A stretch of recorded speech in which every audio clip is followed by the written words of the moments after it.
Hello everyone. So today I'm going to revise or help you memorize the format of balance sheet and the format of statement of profit and loss. Okay, as we all know, as per schedule as per schedule 3 of Companies Indian Companies Act 2013, okay, there is part 1 and part 2. Part 1 gives you the format of balance sheet and part 2 gives the format of statement of profit and loss. Okay, so we have to learn the or memorize the format of balance sheet as well as the format of statement of profit and loss. It is very much important to memorize this format because the next chapter, that is comparative and common size, also depends upon this chapter because you have to deal with the company's balance sheet and profit and loss account. Also, after that, the next chapter is cash flow statement, which also requires understanding of this format because when you read the question that is given, okay, the question is given under schedule 3. And if you know the balance sheet, if you know the format, if you know which item is recorded where, it will be very much easy for you to calculate cash flow if you know the format. Okay, also there is another chapter known as ratio. Okay, where if you know the format, if you know the items which belongs to what category, then at least it will be easy for you to calculate the ratio. For example, current asset, current liability. So if you know the items which belongs to current asset, current liability, long term borrowings, short term borrowings, if you know the items, which is included under which heading, it will be very easy for you to compute the ratio as well. So I've already given you the importance of the format of balance sheet as well as statement of profit. So thereby it is very important for us to memorize it. Okay, trust me, it is very easy. We just need to follow.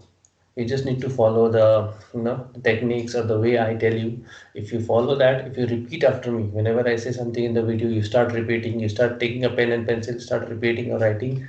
You'll feel that the format is learned by heart without any effort. Okay, so let us start with the format.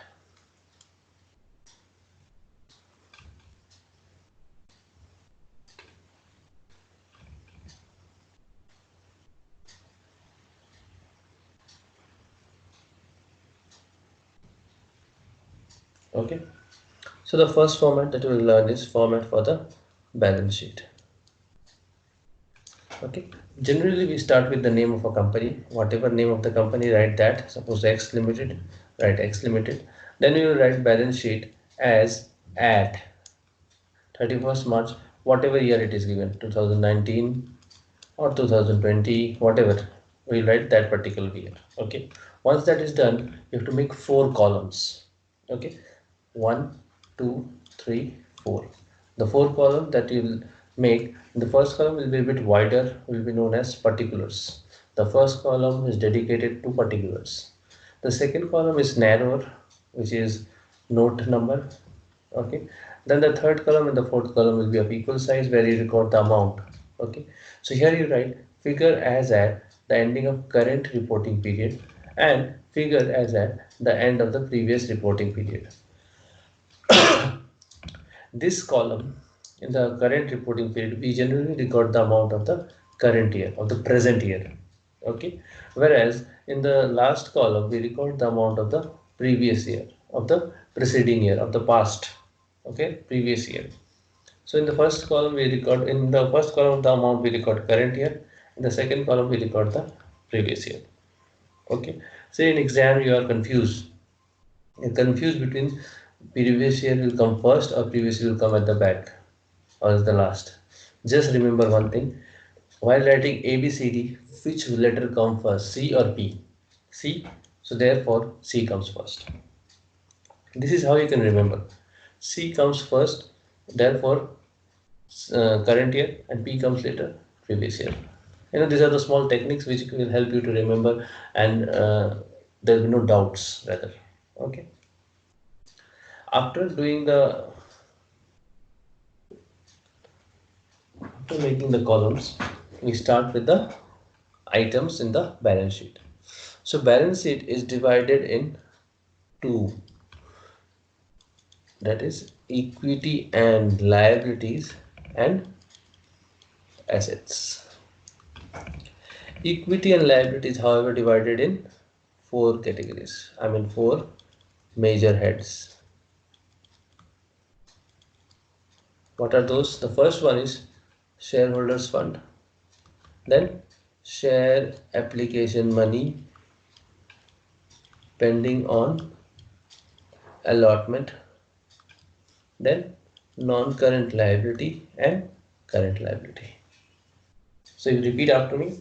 Equity and liability is divided in four major head: shareholders fund, share application money pending on allotment, non-current and current liability. Shareholders fund, share application money pending on allotment, current liability, non-current liability and current liability. Fine. Shareholder funds further divided in three. What are those? Share capital, reserves and surplus, and money received against share warrant. Okay. The second one remains the same. And then we will read this one and this one together, so that all 8 points is, all 8 items or all 8 heads, subheads are remembered together. The first one is long-term borrowings, short-term borrowings, deferred tax liability, trade payables, then other long-term liability, other current liability, long-term provisions, short-term provisions. Okay, let us repeat the liability side again. The whole liability is divided in four, that is shareholders fund, share application money pending on allotment, non-current liability and current liability. Shareholders fund is divided in three subheads. What are those? Share capital, reserve and surplus, money received against share warrant. Done.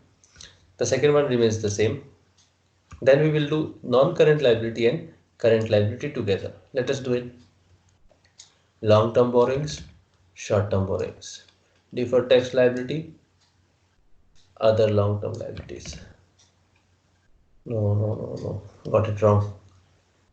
Anyway, non-current liabilities, current liabilities. Okay, we'll read it together again.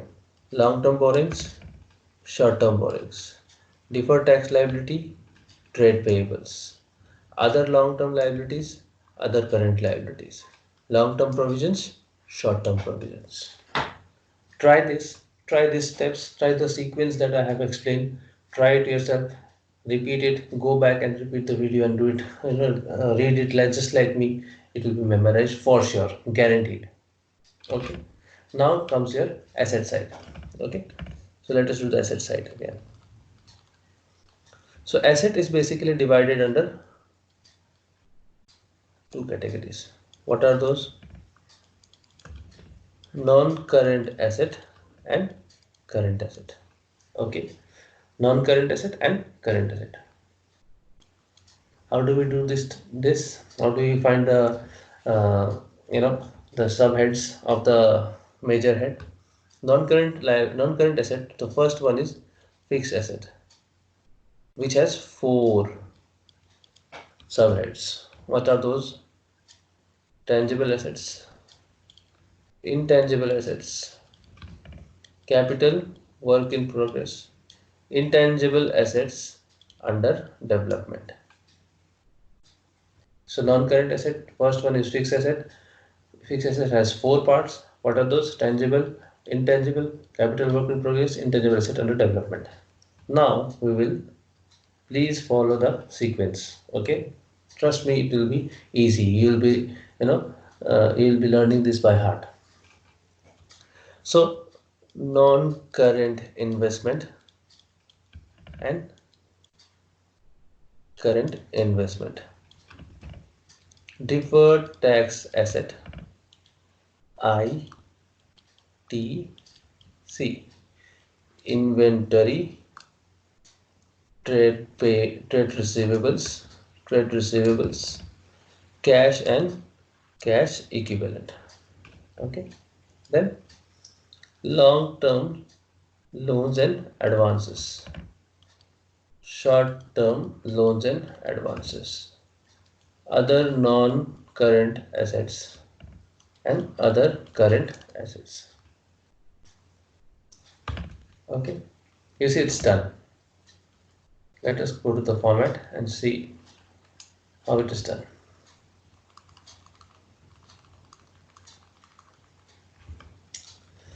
Asset side is divided in two broad categories, that is, yes, when I'm silent and underlining, repeat after me. Okay, again, asset is divided in two major subhead, that is,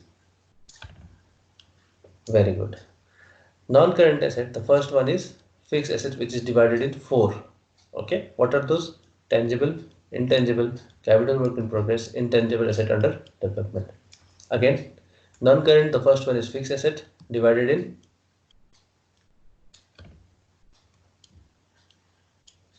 very good. Okay, then we'll do it together.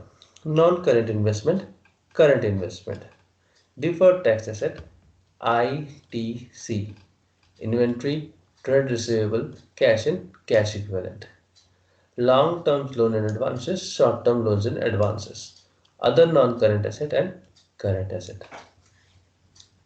Is it clear? Just if you have a doubt or if you still could not do it, go back to the video, go from the beginning and then again repeat the sequence the way I have explained. Trust me, it will be very easy and you'll be memorizing this format, the whole format very easily. Okay. If you still have any doubt, you can comment below. Thank you.